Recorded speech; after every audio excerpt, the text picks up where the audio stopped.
안녕하세요. 저는 시댁의 막내 아들에게 시집을 간 한 아이의 엄마입니다. 이제 막 나이 60을 바라보고 있죠. 제가 이곳을 찾은 이유는요. 어쩌면 평범할지도 모르나 경험할 때마다 가슴 아픈 사연을 가지고 있기 때문입니다.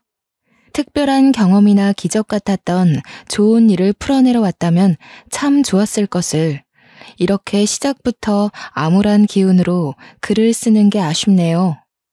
물론 지난 일이고 현재는 더없이 소중한 사람들과 행복한 나날들을 즐기고 있어서 홀로 그렇게 치유를 받는 중입니다. 그럼에도 불구하고 아픔이 있었던 구간 또한 저의 삶이었고 똑똑히 기억나는 한 일부가 아니겠습니까? 그래서 과거의 상처를 완벽히 잊는다기보단 조금 더 포용적인 마음으로 받아들이고 인정하는 게 맞지 않나 싶습니다. 제 이야기를 사랑하기 때문에 많은 이들에게 들려드리려고 찾아왔고 또 사연을 들려드림으로써 저는 그날의 일을 제대로 뉘우쳐보고 앞으로의 미래를 그려나가 볼까 합니다. 사연을 들어주시는 동안 청취자분들의 귀가 즐겁길 바라며 제 이야기를 들려드리겠습니다.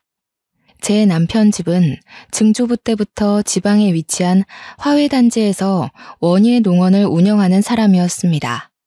그 농원은 대대로 물려져 시댁 쪽 남자 형제들에게만 애물단지처럼 전해진 건데요.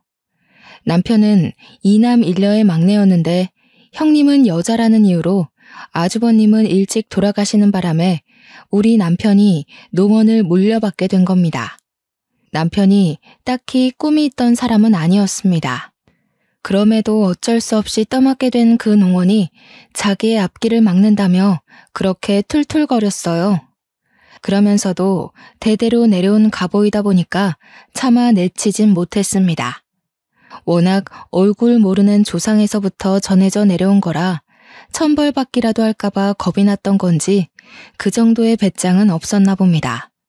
남편을 만나기 전 저는 이런 말로 표현하기 민망하지만 온실 속 화초처럼 자랐습니다. 가족들의 전적인 과잉보호 아래 취업을 하기 전까지 아무것도 모르는 순수 소녀로 컸죠. 내 입으로 말하기 뻘쭘한 소문이 하나 있는데 주위에서 저만 보면 사람들이 예쁘다고 연예인이냐며 물을 정도 외모가 수려한 편이었습니다. 이건 엄마를 닮았기 때문인 것 같아요. 엄마가 저처럼 어릴 때부터 이웃들의 눈독에 시달며 살았다고 했거든요. 그랬다 보니까 제게는 연애의 기회도 결혼의 기회도 굉장히 흔하고 많았습니다. 결혼하기 전부터 인기가 많았으니까요. 그런데도 불구하고 저는 모태솔로였습니다. 제가 과잉보호를 받은 몸이라고 했잖아요. 친정에서도 자매들 중 엄마를 유독 많이 닮은 저를 귀하게 키워서 특히 친언니가 저에게 접근하는 남자들을 모조리 쳐냈습니다. 친언니는 거의 제 보디가드 수준이었어요. 언니가 나중에 다 커서 말해줬는데 학창시절에는 저를 보러 온 남학생들 관리하느라 상상을 초월할 만큼 바빴다고 하더라고요. 저는 몰랐고 모를 수밖에 없었습니다. 언니가 늘 저 몰래 그랬을 테니까요. 그러다 언니가 결혼을 하면서 친정에서 나가게 되었고 저도 또한 취업 때문에 독립을 시작하면서 제게는 더 이상 이성적 교류를 통제하는 선은 사라지게 되었습니다. 그렇게 제 앞에 경계가 사라지고 제일 먼저 만나게 된 남자가 바로 우리 남편입니다.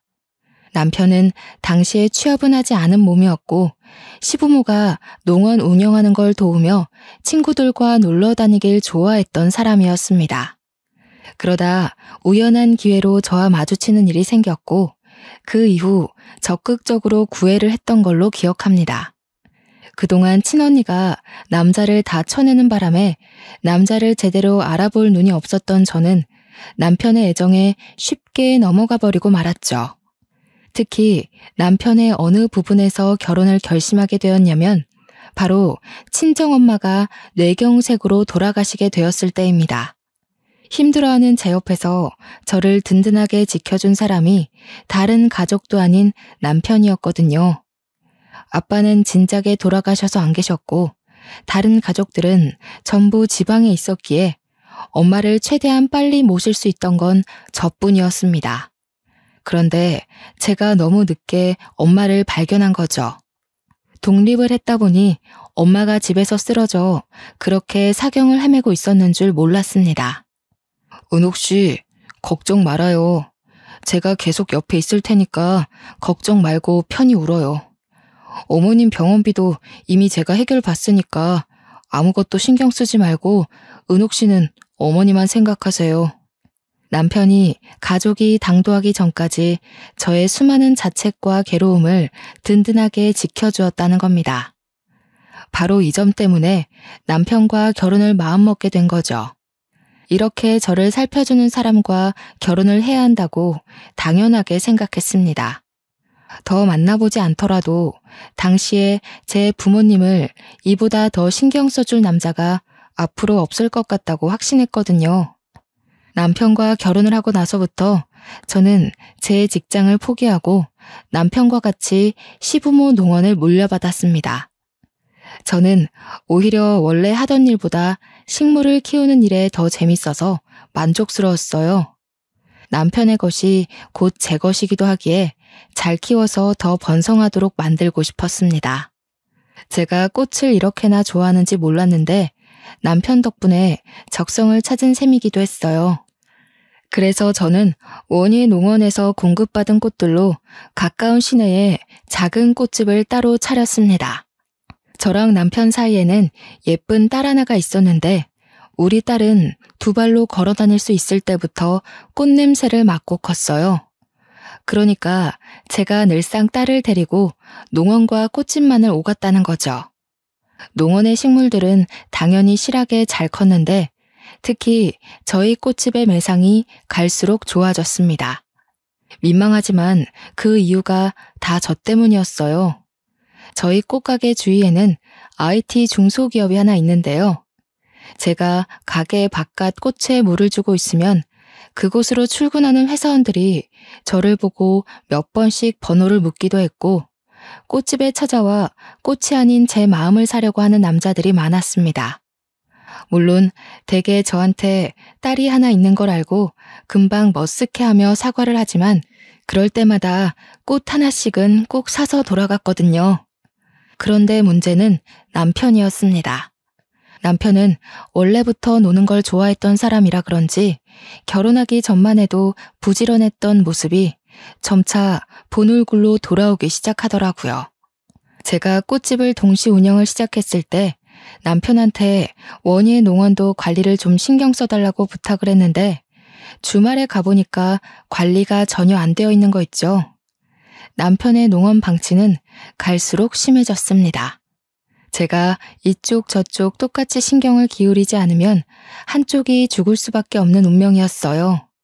그럼에도 농원만큼은 시댁 자신이기 때문에 아무래도 그쪽으로 제 신경이 좀 더 기울어 있었거든요. 시간이 지날수록 동시에 같이 관리하다 보니 제 체력이 급격히 소진되는 거 아니겠습니까?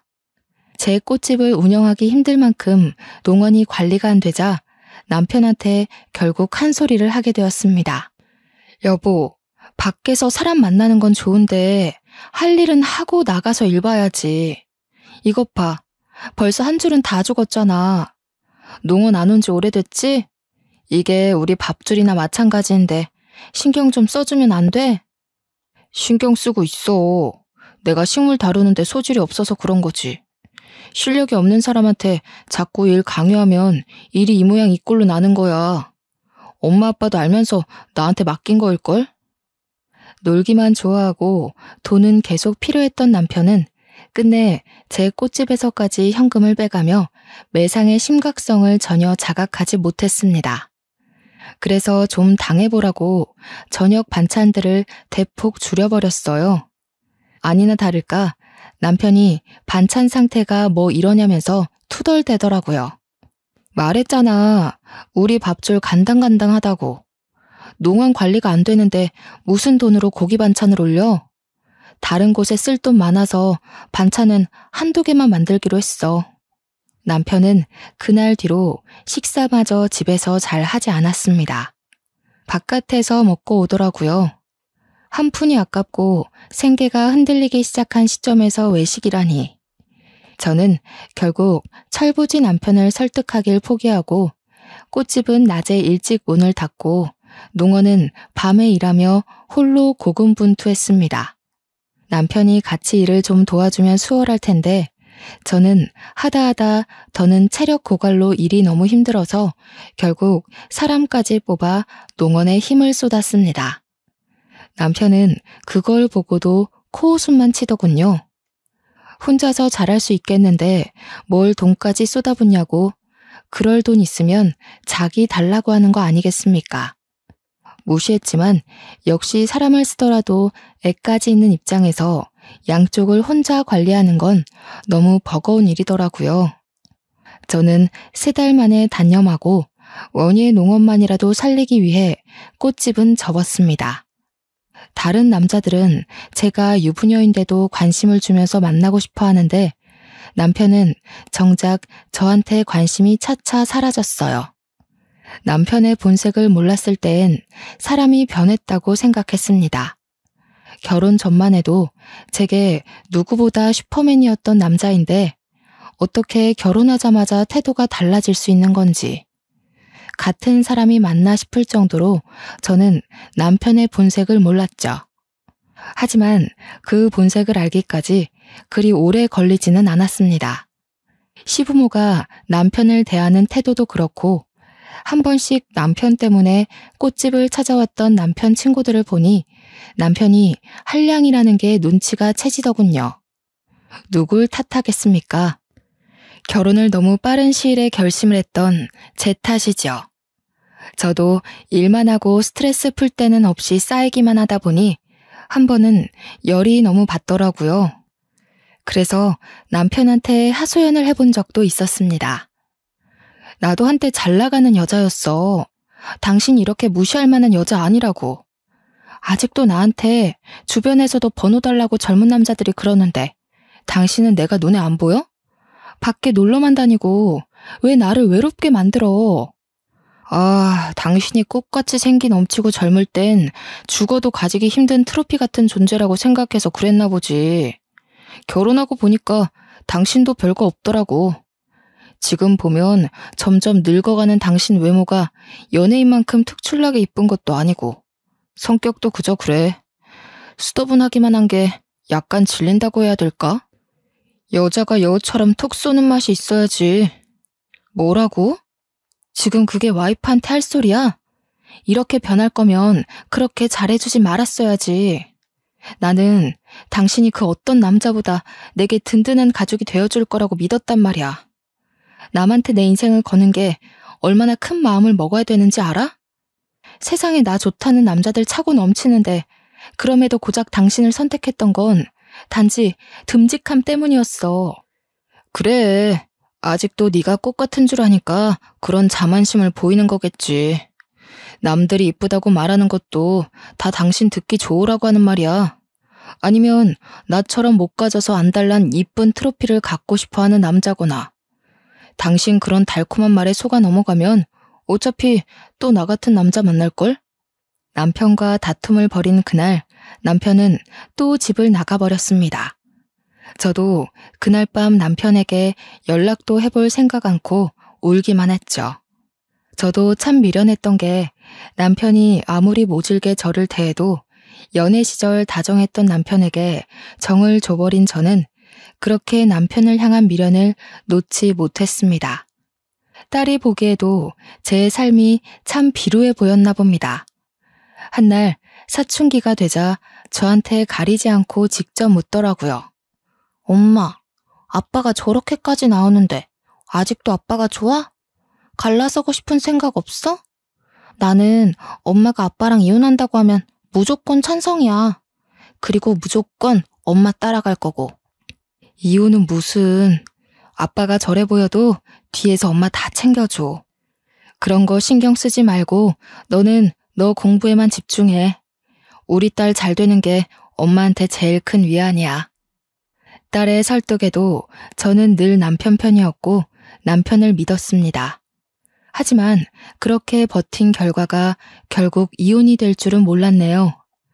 더는 남편의 행실을 참을 수 없게 만든 사건이 하나 있었는데요. 주변에 중소기업이 있다고 했잖아요. 남편이 거기 여직원이랑 바람이 났더라고요. 남편은 쪽팔린 줄도 모르고서 저한테 당당하게 이혼까지 요구를 했습니다. 그럼 나랑 우리 초이는? 당신한테 우리는 여태 뭐였어? 짐이었니? 어떻게 가족에 대한 생각을 눈꼽만큼도 안 할 수가 있어. 초이 앞에서 부끄럽지도 않아? 그러니까 초이 앞에서 더 망신당하기 전에 이혼하자고. 당신 내 얼굴 보면서 계속 살 수 있어? 딴 여자랑 지지고 볶는 거 다 알면서도 용서할 수 있어? 어차피 이렇게 살아봤자 우리 서로 속만 버릴 뿐이야. 조용히 갈라서자고. 그래도 저 혼자 이미 가족이 되어버린 남편을 믿고 소중히 생각하면서 참았는데 그동안 애쓰며 고군분투했던 수년이 통째로 날아가 버린 기분이었습니다. 어차피 제겐 소송할 돈도 없고 고심 끝에 제가 생각해낸 건 남편한테 합의 이혼해줄 테니까 시부모가 물려준 농원을 나한테 달라는 제안을 했습니다. 오히려 나야 좋지. 애물단지였는데 잘 됐네. 나중에 이 농원으로 딴 말하기 없기다. 초이한테는 미안하니 내가 양육비는 줄게. 초이 성인까지 1년도 안 남았으니까 그 정도는 그간의 정이라고 생각해도 될 것 같네. 남편은 집만 간단하게 챙기고서 빨리도 나가버렸습니다. 재산 분할 때문에 저 또한 집을 정리해야 했어요.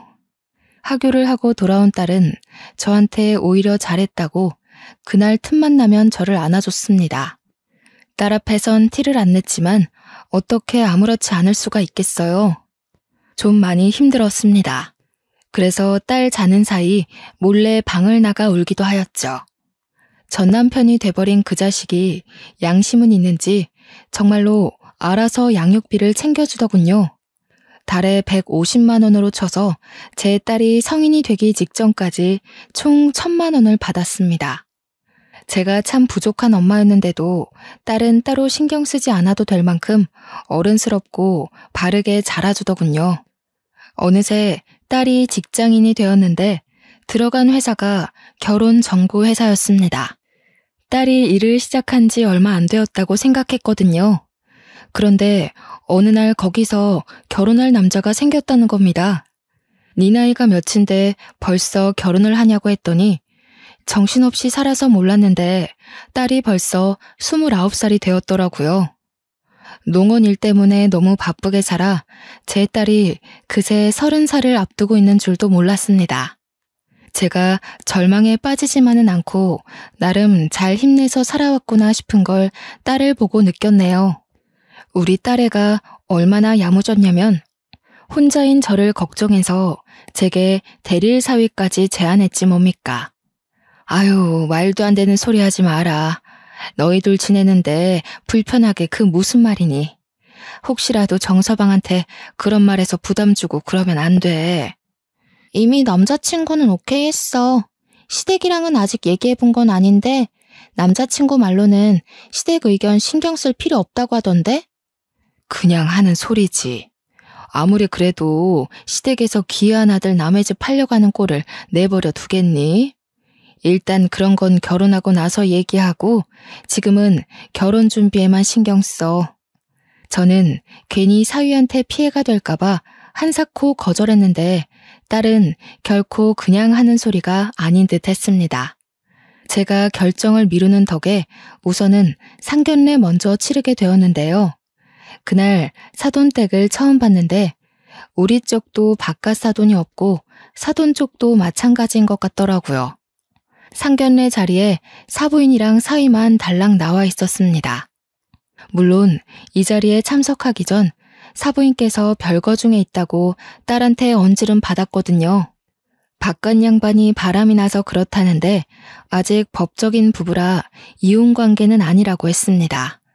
바람났다는 바깥 사돈의 얘기에 문득 제 전남편의 기억이 나서 순간 언짢았는데 사부인이 저와 같은 처지의 여자라고 하니 금세 마음이 가고 편해지더라고요. 또 사부인 성격이 굉장히 쾌활하여 상견례 자리는 생각 외로 원활히 진행되었습니다. 딸이 결혼하고 나서 본격적으로 대릴 사위 제안을 다시 했지만 저는 그때 진심으로 딸을 앉혀두고 제 마음을 전했어요. 엄마가 언제까지 너를 붙잡고 살 거야.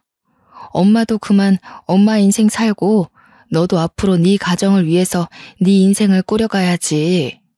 정 걱정되면 엄마 집에 일주일에 한 번씩 들려주면 되잖니. 그리고 사부인도 혼자던데 너희 둘 다 엄마한테 붙어있으면 사부인은 누가 봐줘? 내가 엄마를 두고 어떻게 혼자 가. 있던 사람이 없으면 그 빈자리가 얼마나 큰데. 옆에서 조잘대주는 사람 있어야 우리 엄마 기운내서 살아갈 사람이라는 거 내가 무엇보다 잘 아는데 어떻게 두고 가라고. 남편이 괜찮다고 했단 말이야. 같이 살면 안 될까? 엄마가 불편해서 그래. 딸이랑 사는 건 좋은데 아무리 딸이 사랑하는 사람이라지만 엄연히 남이지 않니. 마냥 아들 같다는 마음으로 24시간을 함께하는 건 좀 부담이 되네. 딸은 그제서야 제 제안에 납득을 하였습니다. 저와 떨어지는 것과 홀로 두는 걸 무척이나 속상해했지만 끝내 저의 뜻을 따라주었고 시댁으로 합가를 하게 되었죠. 그러자 딸이 그럼 남자라도 만나라고 자기 회사에서 최고로 좋은 남자 선별해 줄 테니까 맞선을 보라고 하는 거 아니겠습니까? 거절하면 또 엄마한테 붙어 살겠다고 할까봐 일단은 알겠다고 하고 딸을 진정시키느라 진땀 뺐어요. 그렇다고 딸이 정말로 남자를 소개시켜줄지는 몰랐습니다. 사위와 딸이 힘보태서 함께 자리를 마련해줬는데 나 부끄러워서 가기 싫었지만 사위가 직접 저를 데리러 오는 바람에 갈 수밖에 없었습니다. 그때 만난 남자의 첫인상은 그동안 배 나온 전 남편 때문에 남자에게 질려있던 저의 고정관념을 바사삭 깨주었는데요. 그는 저와 비슷한 동년배의 중년 남성이었고 자기 관리에 철저한 분인지 깔끔하게 수트 차림에다가 훤칠하기까지 했습니다. 좀 놀랐어요. 제가 당시 50대였던지라 제 나이대의 남성들 기준이 전 남편과 같았기에 전혀 기대 안 하고 왔거든요. 주책이겠지만 첫인상에서 벌써 오묘한 기분을 느꼈습니다. 오랫동안 식어있던 심장이 살아 움직이는 듯 했어요. 이성민이라고 합니다. 듣던 대로 참 미인이시네요. 젊을 때 인기 꽤 많으셨을 것 같은데 제가 감히 은옥 씨 성에 찰지 모르겠습니다. 그래도 오늘 시간만큼은 최선을 다해서 근사하게 모실 테니까 예쁘게 봐주셨으면 좋겠어요. 성민 씨의 말에 저는 제대로 된 소개를 하기도 전에 웃음이 새었습니다. 제가 남자 앞에서 또다시 웃을 수 있게 될 줄은 정말 상상도 못했네요. 성민 씨와 대화를 하다 보니 저는 성민 씨에게 더 마음의 문을 열 수밖에 없었는데요. 성민 씨가 이혼남이란 얘기는 사전에 들어서 알고 있었지만 저와 같은 상처가 있는 사람인지는 몰랐거든요. 전부인이 바람나는 바람에 이혼을 하게 되었고 전부인과 전부인의 상간남 때문에 하던 사업까지 망할 뻔했다고 하지 뭡니까. 나름대로 성민 씨는 그때가 꽤 큰 상처일 텐데 초면에 저한테 고백해준 그 용기가 저는 참 마음에 들었습니다.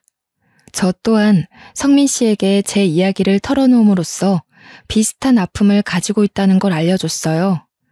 그리고 남자에 대한 반감도 없지 않아 남아있다고도 솔직하게 밝혔죠.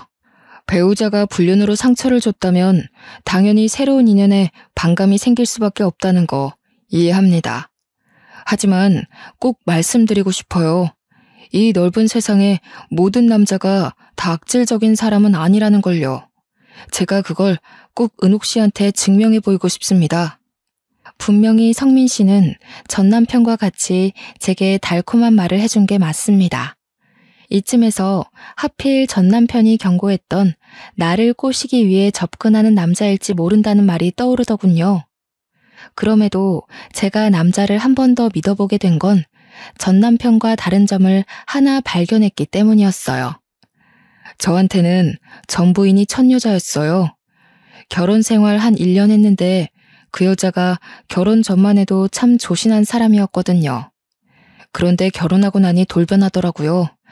알고 보니 저와 결혼해서 돈 타먹으려고 접근한 거였지 뭐예요. 저와 닮아도 너무 닮은 상처를 가지고 있었기 때문에 성민 씨가 내민 손을 제가 잡았던 것 같습니다. 저희는 서로 낙오된 상처를 보듬어 주느라 시간 가는 줄 모르고 얘기를 했어요. 같은 아픔을 가졌다는 것 외에도 공통점이 너무 많더라고요. 전 남편이랑은 생활 습관부터 소비 습관 등등 같은 게 하나도 없었는데 이런 남자도 세상에 있을 수 있구나 싶은 생각이 들었습니다. 그게 마음이 잘 통한다는 시그널인 줄도 모르고 저희는 만남을 길게 지속해갔고 결국 성민 씨에게 청혼을 받게 되었죠. 제 인생 두 번째 남자였습니다. 성민 씨가 너무 괜찮은 사람이란 걸 알고 있고 만남을 이어온 지 4년이 되어도 한결같다는 거 압니다. 그러나 이미 전 남편한테 대인 것이 있기 때문에 또 같은 실수를 반복하는 꼴이 될까봐 선뜻 청혼에 응하기가 망설여지더군요. 그게 너무 표정으로 드러났나 봐요. 제 마음을 눈치챈 성민 씨는 제가 준비될 때까지 재촉하지 않고 1년을 더 기다려 주었습니다. 성민 씨의 일관된 마음 덕분에 저 또한 성민 씨에 대한 확신을 얻고 재혼을 결정하게 되었네요. 저희 기쁜 소식과 함께 딸에게도 기쁜 소식이 들려왔는데요. 바로 딸이 임신을 했다는 거 아니겠습니까? 너무너무 축하하지만 금세 걱정이 되더라고요. 눈에 넣어도 안 아플 딸이 앞으로 산모로서 감내해야 할 힘든 시간을 보내야 한다는 생각에 마음이 안 좋았습니다. 그때도 성민 씨가 제게 큰 의지가 되어 주었어요. 항상 제 기분을 빠르게 눈치채주던 성민 씨는 이미 사업으로 한 자리 크게 하고 있는 사람이라서 돈이 많았는데 제가 근심이 큰 걸 알고 딸에게 각종 좋은 한약이나 산모에게 필요한 영양제 등 관리를 대신 신경 써주더라고요. 딸도 자기가 저한테 맺어준 남자였기 때문인지 성민 씨를 새아빠로 받아들이는 건 금방이었습니다. 제가 봐도 둘은 어색함 없이 부녀 관계로 잘 적응해가고 있었어요. 성민 씨 때문에 하루하루 제가 얼마나 소중한 여자인지 느끼며 결혼 생활을 했습니다. 전과는 비교도 안 될 만큼 행복한 삶이었죠. 그러나 또 너무 건강하기만 하면 작은 돌부리에 걸려 넘어져도 크게 아프지 않습니까? 아니나 다를까 전 남편 때문에 고생했던 저의 인생도 조금씩 피고 있는 건가 싶던 시기에 심장 철렁할 불행이 닥쳐왔는데요. 그건 바로 딸의 전화로 시작되었습니다. 엄마, 어머님이 아무래도 남자 생겼나 봐. 애한테 자꾸 여자는 남자한테 대우받고 살아야 된다면서 이상한 소리를 하는 거 있지? 그것 때문에 요즘 미치겠어. 잠깐 애를 두고 주방에서 일도 못 봐. 돌아서면 남자 얘기를 하는데 아직 우리 애 5살이잖아. 뭐? 사부인이? 어머나, 아무리 그래도 애 앞에서 할 말 못할 말도 구분 못하고 그게 뭔 소리라니. 확실한 거야? 너가 잘못 들은 거 아니고? 내가 뭐하러 이런 헛소리를 지어내겠어? 어머님이 웬 남자랑 통화하면서 하는 소리도 들었다니까? 아마 그 남자랑 새살림 차릴 생각인 것 같더라고. 오늘 우리한테 소개시켜준다고 저녁에 시댁으로 데리러 올 거래. 아버님이랑은 확실히 이혼할 거고. 사부인을 본 건 상견례 이후로 한 번도 없었습니다. 제게 사부인은 그저 쾌활한 사람이었고 또 바깥 사돈이 바람펴서 별거를 했다길래 사부인도 저처럼 상처 때문에 슬프게만 지내고 있을 거라 생각했어요. 그런데 새살림이라니. 솔직히 아직 이혼을 한 것도 아닌데 벌써 새로운 남자와 살림을 차릴 거라는 게 저는 좀 이해하기 어려웠습니다. 그리고 그날 저녁 딸에게서 온 전화는 저를 사부인 댁까지 찾아가게 만들었죠. 엄마, 어머님께서 부른 아저씨가 방금 왔는데 나 너무 놀라서 말도 제대로 안 나오려고 한다. 아빠가 왔어. 말도 안 된다고 생각할 수도 있지만 아빠가 맞아. 처음엔 잘못 들은 줄 알았습니다. 그런데 딸이 모르는 아저씨를 보고 그런 쉰소리를 할 리가 없지 않습니까?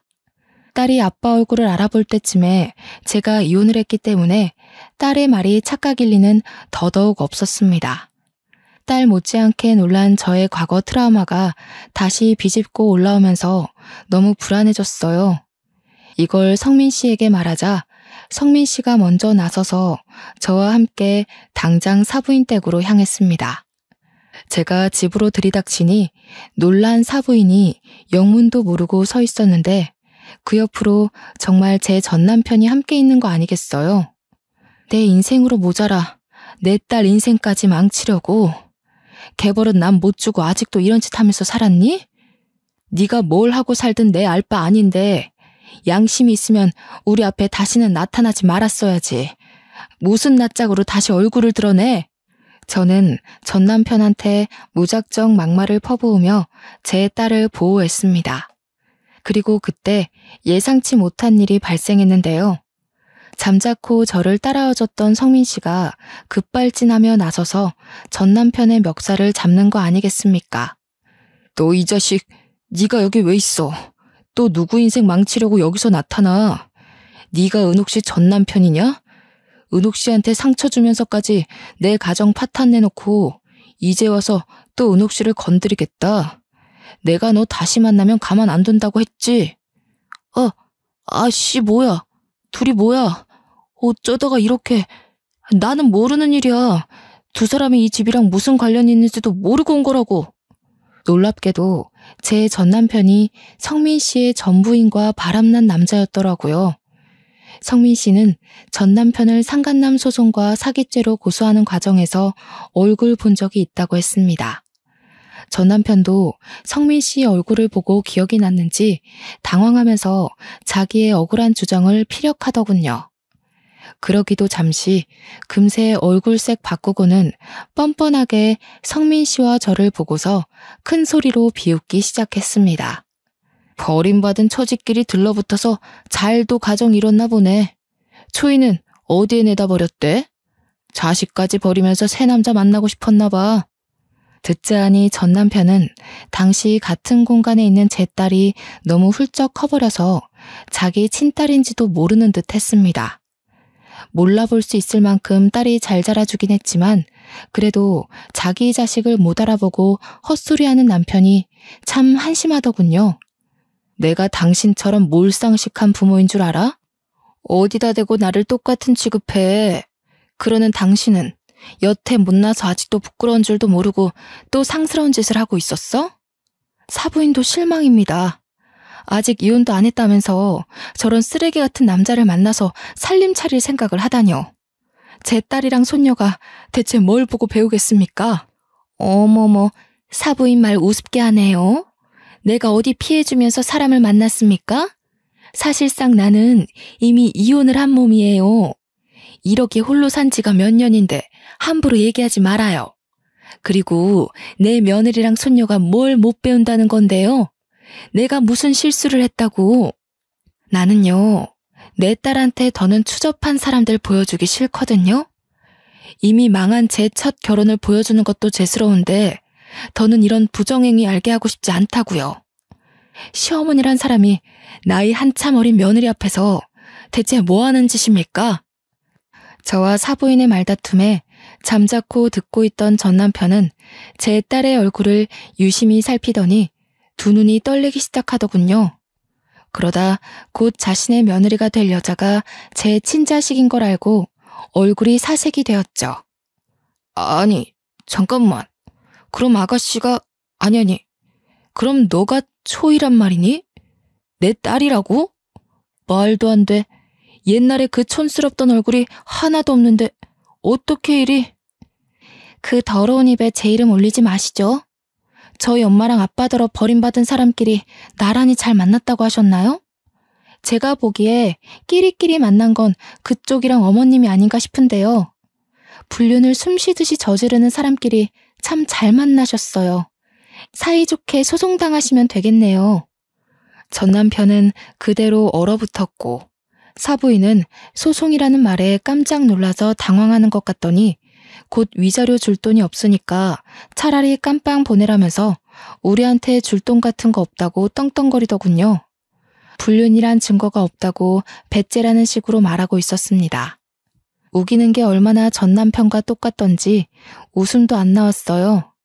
증거가 있으면 소송하긴 편하겠다고 생각했는데 그 순간 듣고 있던 딸이 자기 시모에게 알겠다고 말하고 혹시 몰라서 몰래 휴대폰으로 녹음하고 있었다며 대담한 기질을 발휘해놨지 뭡니까. 심지어 그 목소리 녹음해놓은 걸 급하게 오고 있는 사위한테 발송했다고도 했습니다. 그래서 한바탕 난장판이 끝나가던 와중 사위가 도착해 또 한 번의 전쟁이 일었는데요. 사위 입에서 저는 제 사연보다 더한 사연을 듣게 되었습니다. 어머니, 너무 실망입니다. 정말 제가 모를 거라고 생각하셨어요? 자식들한테 아버지를 바람핀 불륜남 이미지 만들어 놓고 본인은 평생 떵떵거리고 살고 싶었나 본데 실패하셨네요. 며칠 전에 아버지한테서 연락받았습니다. 어머니가 불륜녀였다면서요? 어떻게 10년 넘게 저한테 거짓말을 하실 수가 있어요? 뭐라고? 네가 그 양반이랑 어떻게 연락을 했다는 거야? 그 양반한테 내가 니들 앞에 나타나는 일 없게 하라고 돈까지 줬는데?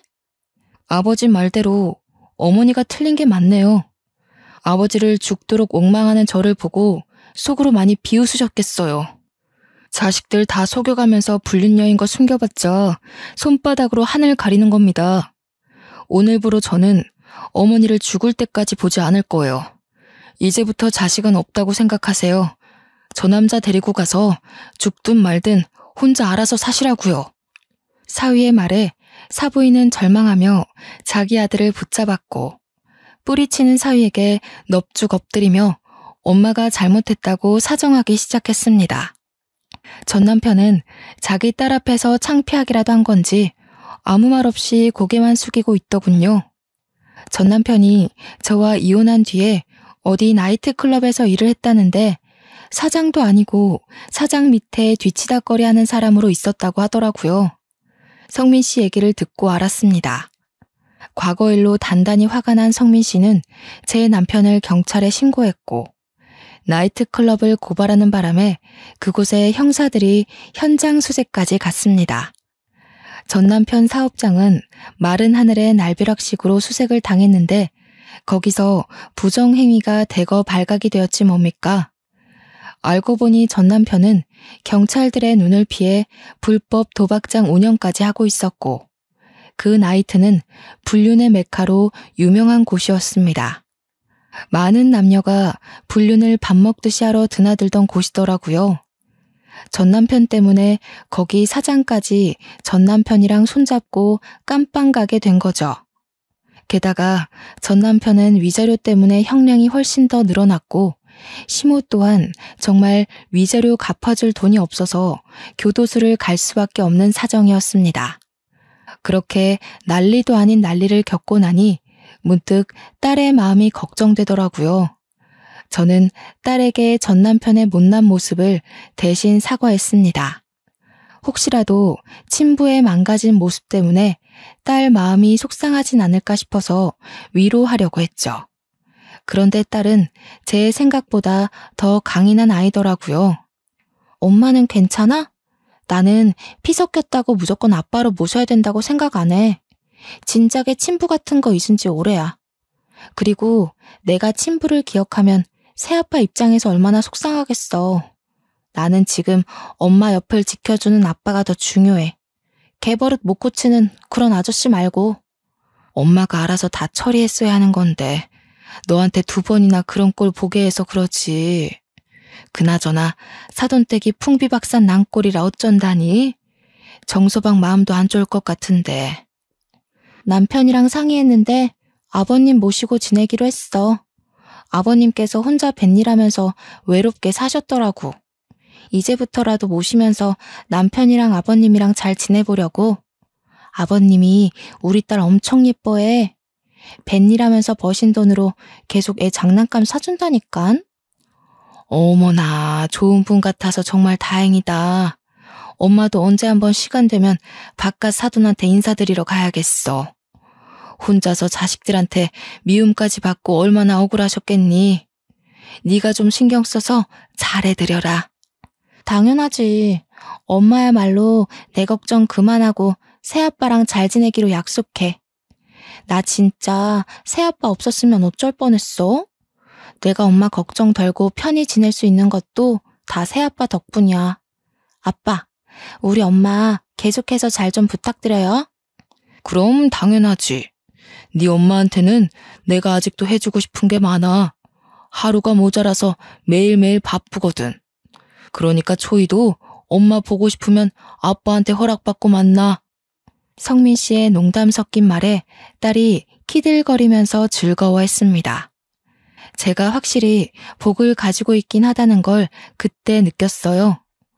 과거와 다르게 트라우마를 떠올려도 저를 살펴주고 일으켜주는 사람들이 주위에 있다 보니까 힘들었던 과거가 제법 무뎌지더라고요. 물론 기억이 흐릿해지는 건 아니었습니다. 그래도 제 얼굴에 웃음이 진다는 정말 많은 발전이에요. 성민 씨를 만나기 전까진 딸이 없을 때 한 번씩 울고 그랬거든요. 그리고 소중한 사람들 덕분에 미뤄둔 숙제를 끝내버린 것 같아서 시원하기도 했습니다. 과거 전 남편의 행실에 대해 복수란 걸 생각도 안 하고 있었거든요. 그저 농원 넘겨받은 걸로 만족하려고 했단 말이죠. 자포자기였던 제가 뜻하지 않게 좋은 인연과 자랑스러운 딸이 있어 마지막 남은 응어리를 싹 씻어내리지 않았나 싶어요. 당연히 농원은 아직도 제가 관리 중입니다. 성민 씨가 인력을 구해주는 덕에 제가 오너로 직원들에게 보고를 받는 식으로 가꾸고 있어요. 그리고 저는 전 남편 때문에 어쩔 수 없이 접었던 꽃집을 다시 운영하게 되었는데요. 집이랑 가까운 곳에 자리를 구해서 작게 꽃집을 하는데 지금은 시대가 많이 좋아졌는지 사람들이 온라인으로도 꽃을 많이 판매하더라고요. 그래서 최근에는 우리 사위한테 부탁해서 시간 날 때마다 컴퓨터를 배우고 있습니다. 사위가 가끔씩 저한테 미인이신데 똑똑하기까지 하세요 라고 입에 바른 칭찬을 해줄 때면 아부인 줄 알면서도 그렇게 민망하답니다. 아, 그리고 지금 딸이 손녀 때문에 일을 중단한 상태거든요. 딸은 다시 회사에 복귀할까 하다가 이참에 저랑 같이 꽃집을 키우는 것도 나쁘지 않겠다 싶다며 꽃집으로 출근하고 있어요. 저야 손녀를 매일 볼 수 있으니까 좋다만 딸의 훌륭한 경력을 괜히 단절시키는 것 같아서 미안하더라고요. 그럼에도 딸에게 어떤 말도 할 수 없었던 건 딸이 저처럼 워낙 식물 만지는 걸 좋아했기 때문입니다. 저와 똑 닮은 딸을 보고 있자니 마치 제 젊은 시절이 떠오르지 뭡니까? 딸이 꽃꽂이를 하면서 저렇게 예쁘게 웃을 수 있는 건 그 일을 하면서 정말 행복하기 때문이란 걸 알고 있어요. 그래서 말리지 못했습니다. 그래도 딸이 워낙 똑똑하게 일을 잘하는지라 매출이 급속도로 오르고 있네요. 딸은 딸대로 저는 저대로 급여를 두둑히 챙기고 있는 실정입니다. 제게 일어난 과거의 일들은 당연히 반길 수 있는 추억이 아니란 걸 아주 잘 알고 있습니다. 그때의 기억이 한 번씩 저를 후회하게 만들기도 하니까요. 그럼에도 제가 인사말에 제 이야기를 사랑한다고 말했던 것은 이 모든 걸 지금의 행복까지 오기 위한 과정이었다고 생각하기 때문입니다. 상처는 스스로가 생각하기 나름인 것 같아요. 힘든 시간을 결국 나의 과정으로 보고 포기하지 않는다면 반드시 원하는 결과에 도달하는 내가 되어 있을 거라고 확신할 수 있습니다. 당연히 그게 어떤 모양으로든 꼭 행복할 거라고 믿어야 된다는 건 전제로 깔아야 한다는 거 아시죠? 주위에서 주는 아픔이 너무 크더라도 거기서 당장 나은 삶으로 탈바꿈 되길 원하는 건 사실상 불가능하다고 봅니다. 제가 아픔을 얻기까지 해도 그만한 기간이 있었을 거잖아요. 생채기 하나 없던 시절로 돌아가기 위한 갱생 시간은 좀 진득하게 인내해야 한다는 걸 꼭 알아주세요. 그렇다면 결과는 반드시 예쁜 꽃을 피우게 될 겁니다. 사연을 쓰면서도 저는 더 이상 트라우마를 느끼지 않았습니다. 그때의 기억이 오히려 하나의 장면으로 사진처럼만 지나갈 뿐이네요. 그래서 저는 저를 밝히는 이 시간 또한 즐거웠다고 말씀드리고 싶습니다. 청취자분들도 제 사연을 듣고 꼭 희망을 가졌으면 좋겠어요.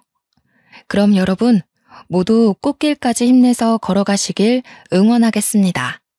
감사합니다.